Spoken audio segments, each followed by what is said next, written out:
Hello friends, என் channel பக்கம் thanks. இப்போ என்ன பார்க்க போறோம்னா எப்படி கோலா உருண்டை செய்யலாம், மட்டன் கோலா உருண்டை. வாங்க வீடியோக்குள்ள போகலாம். தேவையான பொருட்கள்: மட்டன் 1/4 கிலோ எடுத்திருக்கேன், நல்லா கழுவி வச்சுக்கோங்க. பூண்டு, இஞ்சி, கருவேப்பிலை, பொடிசா நறுக்கிற வெங்காயம், கொத்தமல்லி தழை, இது பொட்டுக்கடலை மாவு. பொட்டுக்கடலை நல்லா நைஸாக அரைச்சி வச்சுக்கோங்க. சோம்பு, ஜீரகம், மிளகு, வரமிளகாய், பட்டை, கிராம்பு, ஏலக்காய், ஒரு 5 பட்டை, 4 கிராம்பு, 2 ஏலக்காய் எடுத்துக்கோங்க. ஒரு பாத்திரத்தில் எண்ணெய் ஊற்றிக்கோங்க. அதில் பட்டை, கிராம்பு, ஏலக்காய் அதில் பொடிட்டும். கருவேப்பிலை பிடிச்சிருந்தா போட்டுக்கோங்க, ஆப்ஷன் தான், வேணாம் விட்டுடலாம். வரமிளகாய் உங்கள் காரத்தை தகுந்தாப்புல, பூண்டு, இஞ்சி, சோம்பு, ஜீரகம், மிளகு எல்லாமே ஆட் பண்ணிக்கோங்க. நல்லா எண்ணெயில் வதக்கிட்டு ஒரு மிக்ஸி ஜாரில் மாற்றிக்கோங்க. நல்லா ஐஸாக அரைச்சிக்கோங்க. ரொம்ப வேணால் நேரம் அரைச்சிக்கோங்க. இந்த ஸ்டேஜில் இருக்கும்போது அதே மாதிரி அரைச்சி வச்சுக்கோங்க. இந்த சைடு வெங்காயத்தை வதக்கிக்கோங்க. அதே எண்ணெயிலே வதக்கிக்கோங்க. வெங்காயத்தை ரொம்ப வதக்கணும்னா இனிமேல் வதக்கி ஒரு பவுல் எடுத்து ட்ரான்ஸ்ஃபர் பண்ணிக்கோங்க. அந்த எண்ணெய் இப்போ தண்ணி போடுறதுக்கு மட்டும்தான், வெங்காயம் வதக்கினா போதும். அப்புறம் கறியை நல்லா கழுவி அதே எண்ணெயில் போட்டு நல்லா கொஞ்சம் வதக்கிக்கோங்க.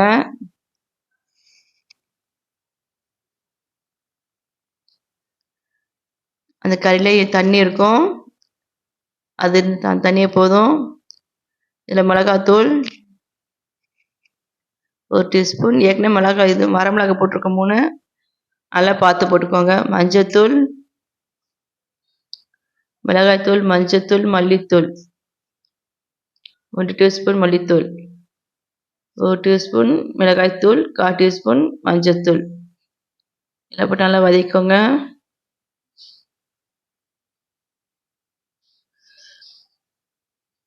எண்ணெய் பிரிஞ்சு வரும், தண்ணி இதில் இருக்கும், உப்பு போட்டுக்கோங்க. இல்லைக்க தண்ணியெல்லாம் பிரிஞ்சு நல்லா வெளியே வரும். நல்லா சுருள வதக்கணும். தண்ணியே இருக்கக்கூடாது, தண்ணி ஆட் பண்ணவே கூடாது. இங்கே பார்த்தீங்கன்னா இவ்வளோ தண்ணி இருக்குன்னு இந்த கறியில். இந்த தண்ணி சுண்டணும், அது வரைக்கும் வெயிட் பண்ணி இந்த இதிலே கறி நல்லா வெந்துடும் உங்களுக்கு. மல்லித்தழை போட்டுக்கோங்க, கொத்தமல்லி தழை போட்டு நல்லா வதக்கிக்கோங்க. அந்த தண்ணி இஞ்சிற அளவுக்கு நல்லா வதக்கணும்.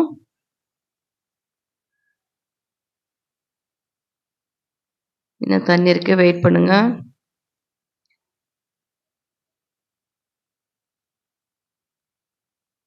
சுத்தமாக தண்ணியே ட்ரையாக இருக்கணும். இந்த அளவுக்கு ஸ்டேஜில் தான் நீங்கள் எடுக்கணும். பார்த்தீங்களா, ஒரு சொட்டு தண்ணி கூட இருக்கக்கூடாது. இதில் நம்ம வெங்காயம் லைட்டாக வதக்கின வெங்காயத்தை போட்டுக்கோங்க. இந்த சூட்டோடய கிண்டிக்கோங்க.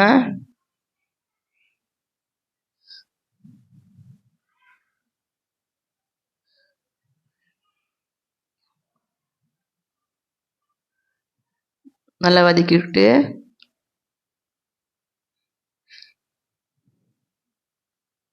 எல்லா ஸ்ப்ரெட் ஆகிற மாதிரி நல்லா பண்ணிக்கோங்க. இந்த வெங்காய டேஸ்ட்டு செம்மையாக இருக்கும். இதை ஏற்கனவே வச்சுருந்தா கொரக்கனை வச்சுருந்தோம் இல்லையா, அந்த மசாலா அதோடையே நம்ம வதக்கி வச்ச அந்த கோலா உருண்டை கறி இருக்குல்ல, மட்டன் கோலா உருண்டை கறி, அதை தூக்கி இதிலே மிக்ஸிலே போட்டுருங்க. அந்த மசாலோடய போட்டு நல்லா அரைங்க.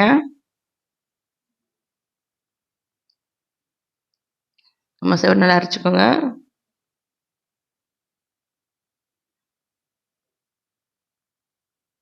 நல்லா நைஸாக அரைச்சிக்கோங்க.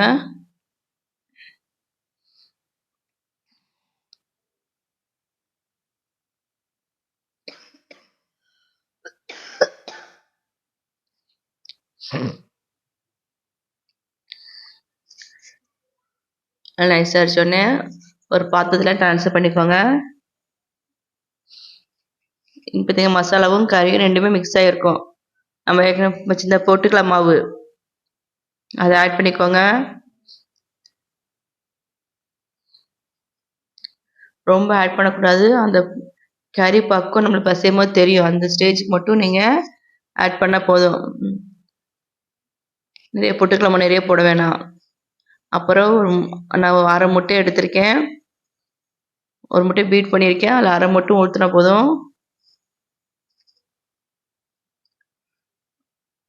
அரை முட்டை மட்டும் ஊற்றிக்கோங்க.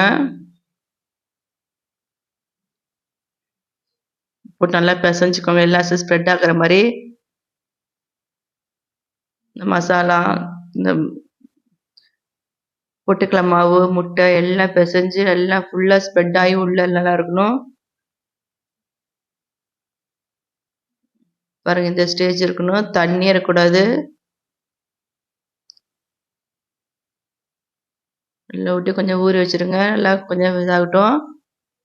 கொஞ்சம் ஃப்ரிட்ஜில் வச்சுருங்க. லைட்டாக தண்ணி இருந்தாலும் அப்சர்வ் ஆகிக்கும். நீங்கள் பார்த்தீங்கன்னா எந்த அளவுக்கு இருக்குன்னு எடுத்து நான் ஊற்றி வச்சுருக்கேன். இது மாதிரி ஒவ்வொரு உருண்டை குழம்பு எடுத்து ஊற்றி வச்சுக்கோங்க. ஒரு பாத்திரத்தில் எண்ணெய் காய வச்சுக்கோங்க. எண்ணெய் ரொம்ப ஹீட் ஆகனா கொஞ்சம் சிம்மில் இருந்தால் போதும். மீடியம் சைஸில் நம்ம ஏற்கனவே எல்லாமே வதக்கியிருக்கோம். அதனால் நம்ம உள்ளே எல்லாம் வெந்திருக்கும். இந்த ஃப்ரை பண்ணால் போதும். ரொம்ப ஹை ஃப்ளேம்லனா லோ ஃப்ளேம் வச்சு பண்ணுங்க.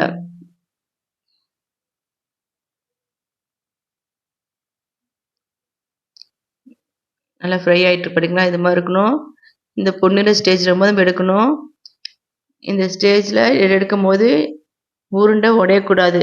உருண்டை உடையலைன்னா நீங்கள் மாவு பிசைஞ்ச பதம் கரெக்டுன்னு அர்த்தம். கறிக்கு அந்த பக்குவம் கரெக்டாக இருக்குன்னு அர்த்தம். நான் சொன்ன ஸ்டேஜில் பண்ணிங்கன்னா உங்களுக்கு கோலா உருண்டை உடையாது. நல்லா முழுசாகவே உங்களுக்கு கிடைக்கும். சுவையான செட்டிநாடு கோலா உருண்டை ரெடி. இதை பிடிச்சதை லைக் பண்ணுங்கள், ஷேர் பண்ணுங்கள், கமெண்ட் பண்ணுங்கள், மறக்காமல் சப்ஸ்கிரைப் பண்ணுங்கள். இது சின்ன குழந்தைங்களுக்கு ஜூஸ் பிக்கல்ஸ் கொடுத்தீங்கன்னா அதுங்க வந்து லாலிபாப் மாதிரி நல்லா நல்லா சாப்பிடுங்க அந்த பிள்ளைங்க. அது மாதிரி வச்சு ட்ரை பண்ணி கொடுங்க உங்களுக்கு. சுவையான செட்டிநாடு கோலா உருண்டை ரெடி. பிடிச்ச லைக் பண்ணுங்கள், ஷேர் பண்ணுங்கள், கமெண்ட் பண்ணுங்கள், மறக்காமல் சப்ஸ்கிரைப் பண்ணுங்கள். நல்லா சாப்பிடுங்க, நல்லதே சாப்பிடுங்க.